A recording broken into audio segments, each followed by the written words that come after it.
Halo guys, kembali lagi bersama aku Zulfa Setiawan. Pada video kali ini adalah edisi spesial.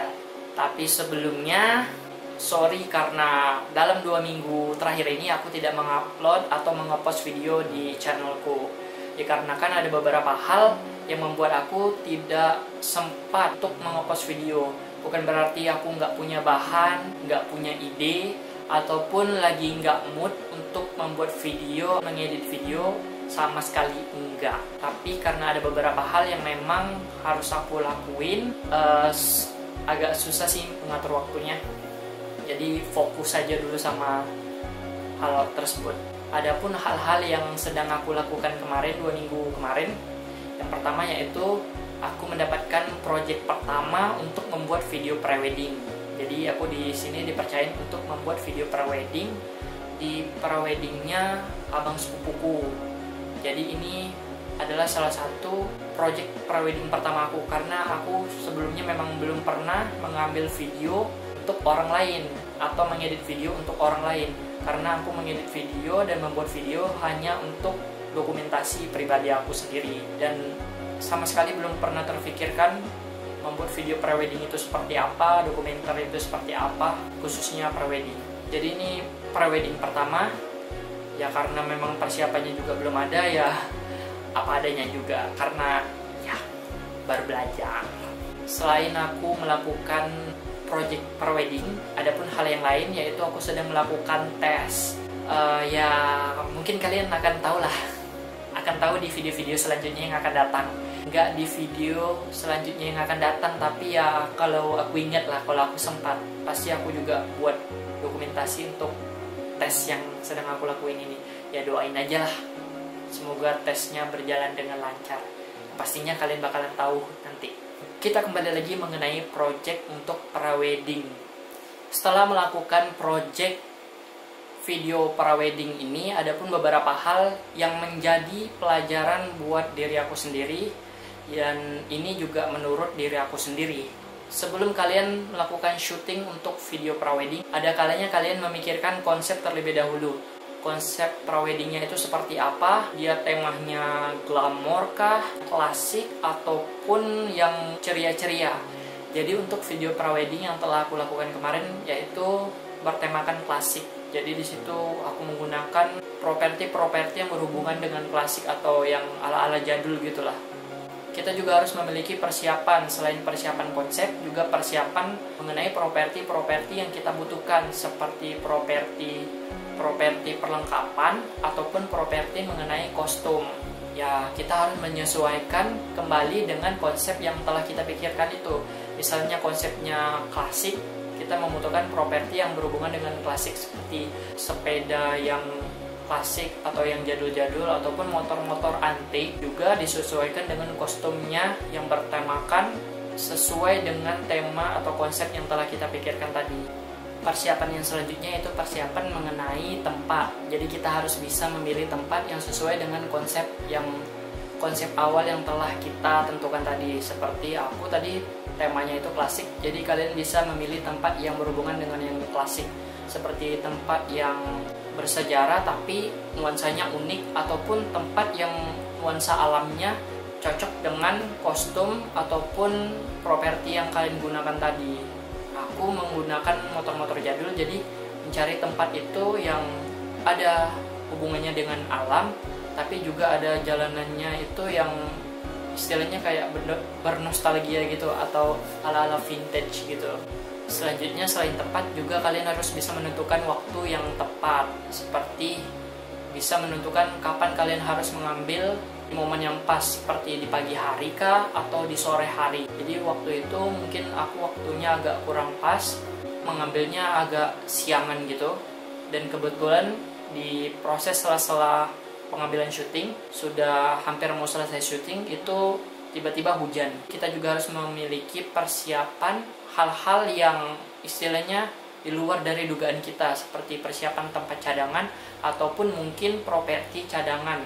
Seperti kemarin kebetulan karena cuacanya tiba-tiba hujan atau gerimis, jadi kebetulan juga bawa payung. Disitulah ada momen-momen untuk mengambil video sambil berhujan-hujanan. Hal-hal yang nggak disangka bisa kita manfaatin untuk momen tersebut. Hal ketiga menjadi pelajaran buat aku, yaitu kita harus meng-shoot sebanyak-banyak mungkin. Jadi kalian bisa memilih pada saat edit, kalian mau ngambil angle yang mana dan mau pilih yang mana, tiba di menit keberapa kalian pengen di bagian mananya, atau di bagian lagu yang tiba mana kalian pengen angle-nya yang di bagian mana gitu.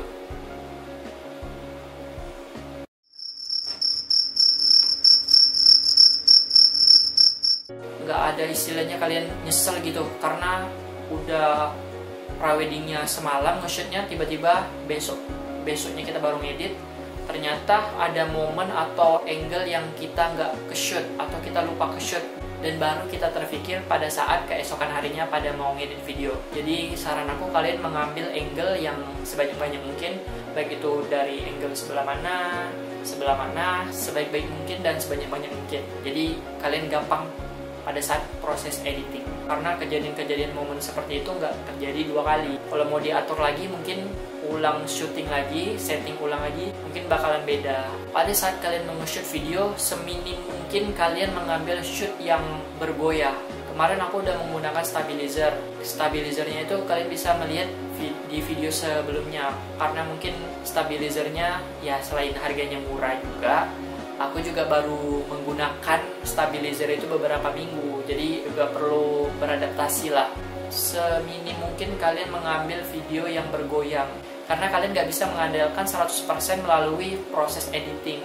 Jadi kalau udah hasil shootnya itu perfect, hasil video mentahnya itu udah bagus, insya Allah pas editing itu bakalan makin bagus. Tapi kalau udah pengambilan videonya udah jelek, pas saat editing nggak 100% kalian bisa menghilangkan itu semua. Jadi editing itu fungsinya hanya memperbagus atau memfinishing lah video kalian biar lebih cakep. Editing itu hanya untuk membaguskan video kalian, misalnya memotong antara shoot satu dan shoot lainnya, mengcolor grading, juga memberi efek lah, transisi. Mungkin pelajaran dari yang bisa aku ambil dari project yang telah aku lakukan ini mungkin itu. Mungkin dari kalian setelah melihat video project pertama aku untuk prewedding, tulis saja apa yang kurang, seharusnya aku seperti apa, dan maunya kalian seperti apa. Jadi kita sama-sama belajar dan aku juga bisa memperbaiki diri aku untuk lebih baik. Oke, mungkin kalian penasaran hasil video dari project prewedding pertama aku seperti apa. Ini dia sedikit cuplikan dari video prewedding yang telah aku lakukan kemarin. Check it out.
Jadi itu dia cuplikan dari video prewedding yang telah aku lakukan kemarin, dan itu baru cuplikannya aja.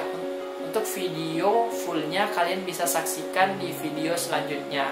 Makanya terus pantengin channel YouTubeku dengan cara klik subscribe channel YouTubeku untuk update video-video selanjutnya. Klik like, comment, and share. Thank you for watching and see you.